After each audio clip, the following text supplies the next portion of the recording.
Okay, hi and welcome into this video, and today I'm going to play a game on Lichess. Okay, now we get this kind of position, and okay, let me go h4. I recommended this in one of my videos, and after knight f6, you just sack this pawn, I think. Yeah. Now, if white takes this pawn, I can go knight c3, and if bishop c5, I can actually sack my knight, and this would be fork. Fork, okay, goes here. Now, what's very interesting is, so, first of all, I can take this pawn. Could also try to sack my bishop. You know, maybe I get some compensation. But probably not enough. Okay, knight f5, very interesting move. Okay, if I take Queen e7 maybe. Okay, then I don't know, d4 it just takes, right? Then he picks up this pawn. Anyway, let's just take this pawn. Let's accept the challenge. Okay, it takes this one. Okay, could try to activate my rook like this, but probably it's unnecessary. Okay, now if it takes, it opens up my bishop. I can, h4 gives me some score like this, but I can never really castle because then this pawn would be hanging. So okay, bishop g5 does f6, and I'm losing a piece, I think. Okay. Now I don't really want to block my bishop, but now this pawn is under attack. Okay, let's just try to play a bit faster. No, knight f5 might be a move. This is defended, and yeah. Okay, bishop g5 maybe, so he can't play f6 because then he closes this bishop. Okay, queen c7, and now I can castle queen side, I think.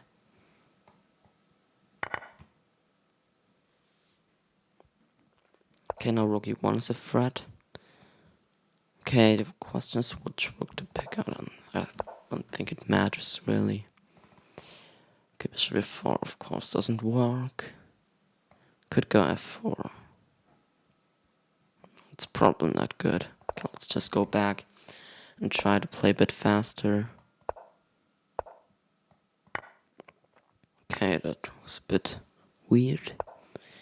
Okay, queen e6 check was probably also not a very good move, because now I can play rook e8. But okay, I'm up a pawn, so I think I should be winning in this position, and now rook d7 might be coming. So if he goes to rook g8, now there are no checks anymore. And of course this pawn is meaningless, I can just take, Okay, yeah, I can just take. So I don't want to take with this rook, because then it can give this check and, get some counterplay. But now, after queen a1, king d2, there's no check anymore. Yeah, and now I'm just mating.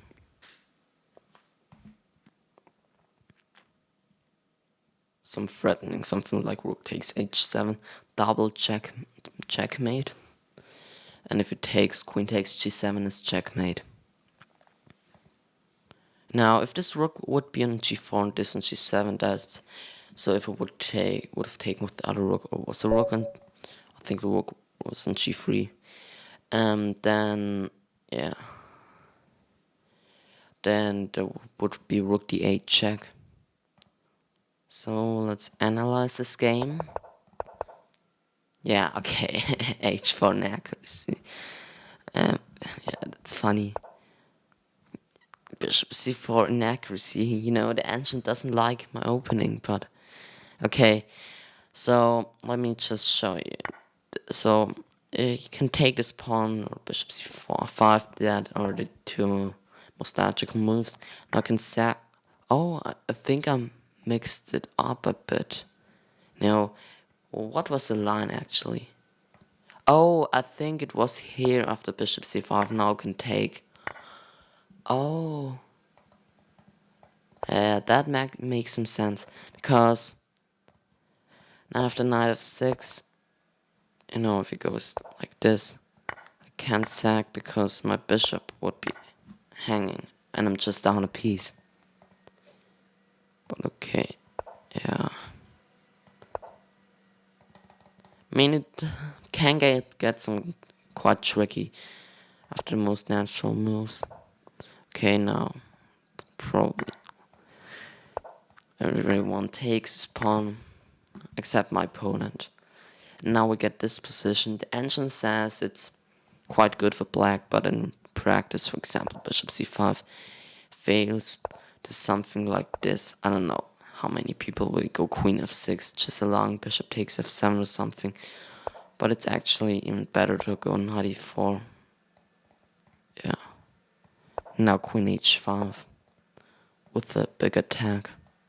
G6, queen h6, okay.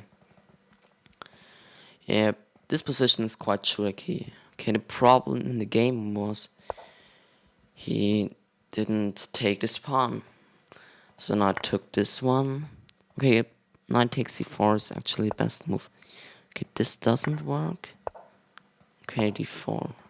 And after d6. Okay, I can just sack my knight. And this is a discovered check, and I'm winning the knight back. Oh, wait. Knight d7. Oh, this bishop g5. So, okay. Now, for something like this, it's not even to take this, but to go e6. Okay. Yeah, that's not very easy to understand. So, this was actually the best move. Now, knight c3. I felt quite pleasant with this position, okay. Okay, now that e5 was better. And if queen e7 doesn't do anything, there's this nice trick to castle. I was just not really sure. Okay, and obviously he can't take my knight because of rook e1 winning the queen. So d5, knight e3, c6, okay. This was quite fine. Yeah, and c5 is a blunder because now I can't move this bishop because then this pawn would be hanging and the bishop would be lost for black. So he counterattacked my bishop. Yeah, queen e6 check was not a very good move because, I thought he would have some ideas like this. Okay, here I have rook d7 counterattack. Yeah, and if he trades queens, the endgame is winning for me. I'm up a pawn. I mean, if black gets some counterplay, for example, let's say I do nothing. I mean, this could be a draw, In rook in the game's activity is very important. But okay, now, yeah. And now, I don't want to take this rook. Man, it's also winning. But now, black gets at least some counterplay. But okay, in this case, I have rook d7. This counter check, blocking the check, and winning the game. But it's much easier to take with this rook. Okay, now he resigns. There's nothing to do. The best move is queen e1 check, just giving up the queen. Okay, I hope you enjoyed this game. And see you in the next video.